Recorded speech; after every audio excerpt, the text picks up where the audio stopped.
مفتی صاحب دوسرا آپ کا جو سوال تھا مرزا صاحب سے کہ یہ اکثر اپنی ویڈیوز میں کہتے ہیں کہ 60 سال تک ممبروں سے سیدنا علی رضی اللہ تعالیٰ عنہ کو گالیاں نکالے گی، لعنت ہوتی رہی۔ اس حوالے سے آپ نے کہا تھا کہ کسی ایک صحیح سند سے یہ ثابت کریں اور ٹائم قیامت تک ہے۔ تو جب ان سے یہ سوال ہوا ہے مرزا صاحب سے، تو پہلے نمبر پہ تو انہوں نے کہا جی میرے اس پامفلٹ کے اندر کوئی بے سند روایت نہیں ہے۔ پھر کہنے لگے کہ وہ جو نوٹ میں نے لگائے ہیں وہ نمبرنگ کے اندر تو نہیں آتے، جو میں نے حدیثیں لگائی ہیں ان میں نہیں آتے۔ اور پھر آگے کہتے ہیں کہ وہ تو انہی لوگوں کے لیے میں نے نوٹ لگائے ہیں، اقوال اکٹھے کیے ہیں نوٹ کے اندر، کہ جو اپنے بزرگوں کو اللہ اور اس کے رسول سے بھی بڑھ کر سمجھتے ہیں، تو وہ ان لوگوں کے لیے میں نے لگایا ہوا ہے۔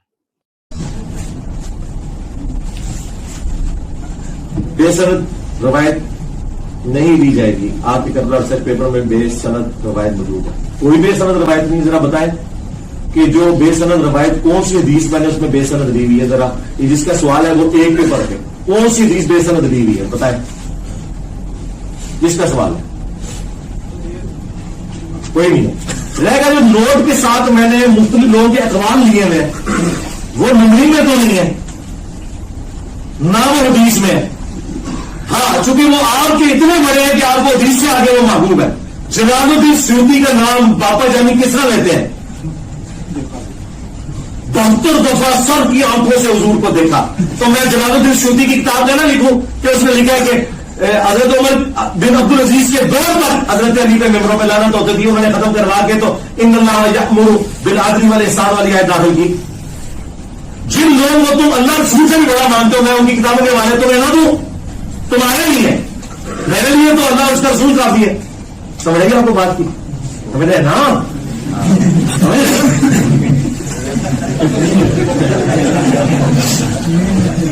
یہ بھی مرزا صاحب کا جھوٹ ہے۔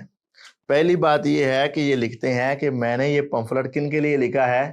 جو قرآن و حدیث کو حجت مانتے ہیں اور ضعیف روایتیں، بے سند جھوٹی روایتوں سے، فتنوں سے بچنے والوں کے لیے۔ تو اب وہ کہنے لگ پڑے ہیں میں نے ان کے لیے لکھا ہے جو بابوں کو مانتے ہیں۔ اب یہاں 32 مرتبہ یہ جھوٹ بولا ہے۔ پھر یہاں لکھا ہوا ہے کہ یہ پمفلٹ کن کے لیے ہے؟ جو فتنوں سے بچنے والوں کے لیے، جو قرآن و حدیث کو حجت ماننے والوں کے لیے، جو طریق کی فتنوں سے بچنے والوں کے لیے، اور اس کے اندر لکھا ہوا ہے۔ تو اب یہ کہہ رہا ہے کہ میں نے تو ان کے لیے لکھا تھا جو بابوں کو مانتے ہیں۔ تو اب یہ 32 مرتبہ جھوٹ کہا ہے یا اب جو بیان کر رہا ہے اس میں جھوٹ بولا ہے؟ میرا خیال ہے دونوں ہی جھوٹ بولے ہیں۔ جی دوسری بات یہ ہے کہ یہ مرزا صاحب کا بیان 1 مئی کو تھا غالباً، اور مرزا صاحب کا 8 جون کا نیا بیان پھر آ چکا ہے۔ ناسبی جو ہے نا بیسیکلی یہ دھوکہ باز ہے، انہوں نے اہل سنت کا لبادہ اوڑا ہوا ہے، نام قرآن بخاری مسلم کا لیتے ہیں اور مسلمانوں کو دھوکہ دیتے ہیں سنیت کے نام کے اوپر۔ اور دوسری بات، جتنے بھی رافضی ہیں یہ پیدا ہی ناسبیوں کی وجہ سے ہوئے ہیں۔ اگر بنو امیہ 60 سال تک ممبروں سے حضرت علی پہ لعنت نہ کرواتی تو شیعان علی کبھی بھی رافضی نہ ہوتے۔ اگر بنو امیہ 60 سال تک ممبروں سے حضرت علی پہ لعنت نہ کرواتی تو شیعان علی کبھی بھی رافضی نہ ہوتے۔ اگر بنو امیہ 60 سال تک ممبروں سے حضرت علی پہ لعنت نہ کرواتی تو شیعان علی کبھی بھی رافضی نہ ہوتے۔ مرزا صاحب ایسے بوندل چکے ہیں اور ایسے بولے ہو چکے ہیں، پہلے اس کتاب میں لکھ دیا کہ یہ کتاب فتنوں سے بچنے والوں کے لیے، قرآن و حدیث کو ماننے والوں کے لیے ہے، طریق کی جھوٹی باتوں سے بچنے والوں کے لیے، اس میں اس کو نقل کیا۔ اور پھر مرزا صاحب ایسے بوندل گئے کہ کہا کہ میں نے تو بابوں کو ماننے والوں کے لیے بیان کیا تھا۔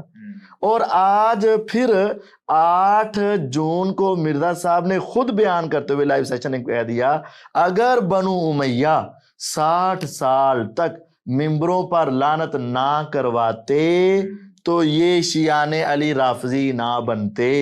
یعنی مرزا صاحب پھر دلیل کے طور پر یہ پیش کر رہے ہیں کہ بنو امیہ نے 60 سال تک لعنتیں کروائیں، اس وجہ سے وہ کیا بن گئے؟ شیعان علی کیا بن گئے؟ رافضی۔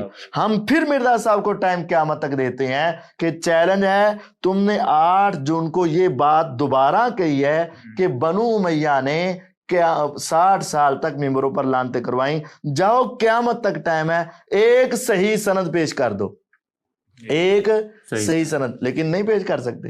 تو یہ ایسا جھوٹا اور مکار آدمی ہے، یہاں کہہ دیتا ہے فتنوں سے بچنے والوں کے لیے، اپنے سیشن میں جا کے کہہ دیتا ہے میں نے تو بابو کو ماننے والوں کے لیے کہا ہے، اور پھر اگر کہہ دیتا ہے کہ نہیں بنو امیہ نے لعنتیں تو کروائی ہیں، بعد میں اپنی دلیل کے طور پہ اپنی دلیل کے طور پر پیش کر دیتا ہے۔ اور اس نے پہلے بھی کئی مرتبہ کہا ہے کہ یہ تو بھلا ہو عمر بن عبدالعزیز رحمہ اللہ کا، انہوں نے آ کر یہ کبھی لعنت ختم کروائی تھی۔ انہوں نے تجدیدی کام کیا۔ نمبر 1 آل امیہ نے جو دینی بگاڑ پیدا کیا تھا وہ ختم کیا۔ نمبر 2 مولا علی رضی اللہ تعالیٰ عنہ علیہ السلام پر جو ممبروں سے سب و شتم کا سلسلہ 60 سال سے صلح حسن 41 ہجری سے 99 ہجری تک مسلسل جاری تھا، وہ انہوں نے ختم کروایا، اور سورۃ النحل کی آیت نمبر 90 خطبے میں داخل کی، ورنہ خطبے میں تو کہا جاتا تھا کہ علی پر لعنت، علی سے محبت کرنے والوں پر لعنت، نعوذ باللہ من ذالک، تو انہوں نے اس کی جگہ یہ آیت داخل کی، ان اللہ یأمر بالعدل والاحسان، یہ والی آیت سورۃ النحل آیت نمبر 90۔ تو اس وقت تو اپنی دلیل کے طور پر پیش کرتا ہوتا ہے، اور جب سند مانگی جاتی ہے تو کہتا ہے میں بابے انومن والے واسطے بیان کی تھی۔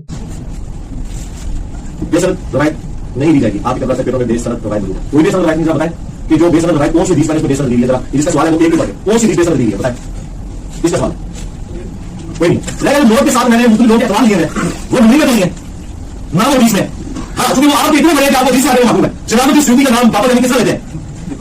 دفتر دفعہ سب کی آنکھوں سے حضور کو دیکھا، تو میں جناب السیوطی کی کتاب نہیں ہوں کہ اس نے لکھا کہ حضرت عمر بن عبدالعزیز سے بڑا حضرت علی بن ابی طالب نے ختم کرا کے تو ان اللہ یأمر بالعدل والاحسان کا کہا، جن لوگوں کو اللہ چھوٹے بڑا مانتا ہے ان کی کتابیں روایت میں تمہاری ہے، میرے لیے تو اللہ رسول کافی ہے، سمجھ رہے ہو بات بولے ہاں۔ تو یہ مرزا صاحب کا جھوٹ ہے۔ اب پھر 8 جون کو جو انہوں نے دلیل کے طور پر پیش کیا ہے، قیامت تک اس کی کوئی سند پیش کر دیں نہیں پیش کر سکیں گے۔ یعنی اب بھی یہ مقلدین کے لیے بھی ایک بہت بڑی بات ہے کہ دیکھیں ایک طرف تو یہ کہہ رہے ہیں کہ بابوں کے لیے ہیں، اور ایک طرف یعنی بابوں کو ماننے والوں کے لیے ہیں، اور ایک طرف اپنے لیے اسے حجت بنا رہے ہیں، تو اس کا مطلب یہ ہے کہ مرزا صاحب خود بھی پھر بابی ہیں، بابی ہو بابوں گئے کی مانتے تو ہیں۔ حقیقت ہے مرزا صاحب بابی ہیں، اپنے بابے اسحاق صاحب کو کچھ کہتے ہیں؟ کچھ بھی نہیں کہتے۔ ہاں تو بابی تو ہے نا یہ۔ اچھا صلح حسن کی شرائط